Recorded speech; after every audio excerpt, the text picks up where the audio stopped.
Compared to all the other Mavic drones, the Mavic Air 2 seems to stand alone when it comes to landscape photography. First, I'll go over some of the need to know features for using this drone for landscape photography, and then I'm going to talk about that 48 megapixel sensor that we have in here. Whether you're like me and you mainly shoot for Instagram, or you shoot for print, wide shots, and beyond, the panoramic mode is great because in a vertical setting, it'll shoot 3 photos and stitch them together in camera for you. For wide shots, you have a 360 degree, 26 shot option, and a 180 degree mode with 21 shot option, and then a wide 9 shot where you can select the amount of photos the drone takes to stitch together.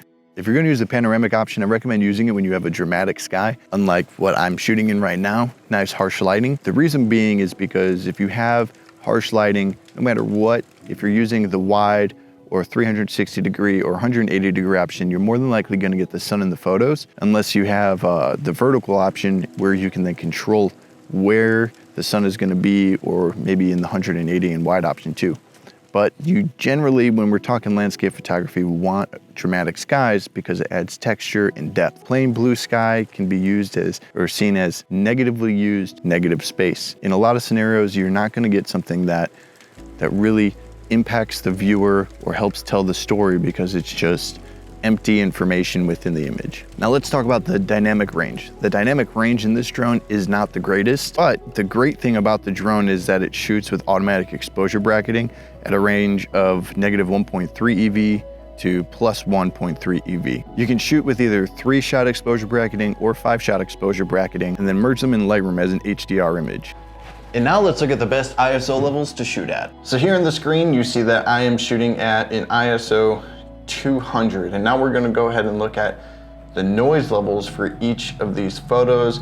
I have 5 photos here going all the way up to 3200 ISO. Now I adjusted the exposure so that the exposure is pretty equal throughout all these photos. So you're really just gonna be picking up on how the noise affects the photos. So starting at 200, we're gonna zoom in here, and let's go ahead and zoom into like 200%.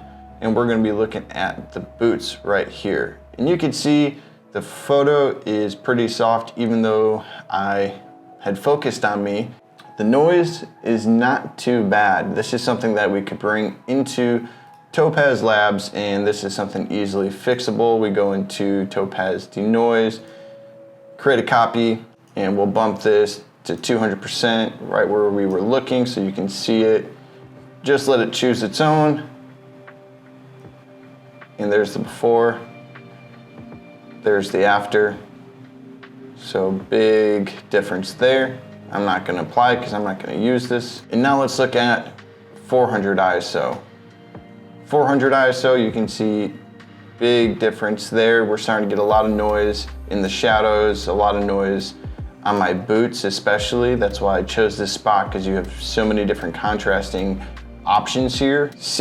800, you're really starting to see the pixelation and discoloration from the sensor. You know, I got green now popping up on my boots, some purples and magentas popping up on the rocks.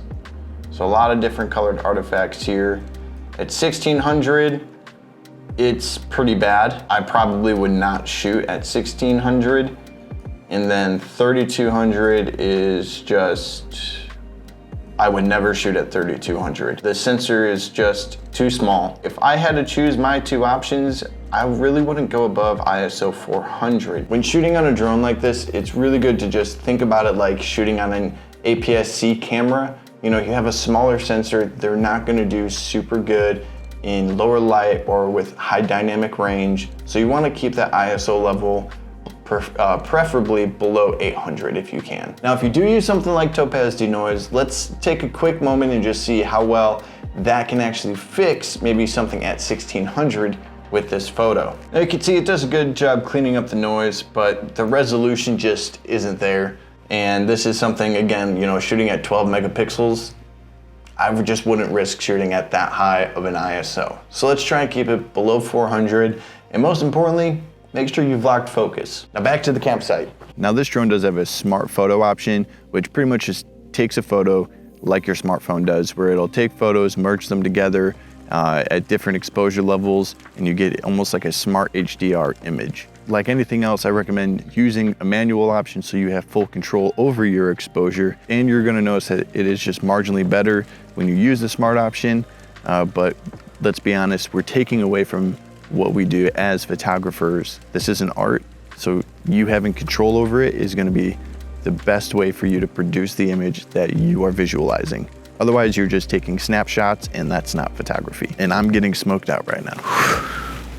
Built in on the Mavic Air 2 camera, you have a 12 megapixel sensor. When you switch over to the 48 megapixel option, what it does is it takes that sensor that I believe is 1/2 inch, I'll put the correct dimensions here, and it splits each of those 12 pixels by quarters. So now you're getting 48 megapixels, right? Because you can't adjust the aperture on this drone, you're always gonna be shooting wide open at 2.8. And because you're minimizing the quality size of those pixels, you're not gonna notice a huge difference in your photo quality. And I'll show you some examples here of what I'm talking about. One shot at 48 megapixels and one shot at 12 megapixels. And like I said, if you test this option yourself, you might notice a marginal difference in image quality, either with the 12 megapixel or 48 megapixel. I recommend shooting with both options in whatever scenario you're shooting in, so that when you get back home, you have two options there where you can actually pick and choose from which one's gonna be the sharpest and produce the most detail for you. For half the price, the Mavic Air 2 has bridged the gap between entry-level drones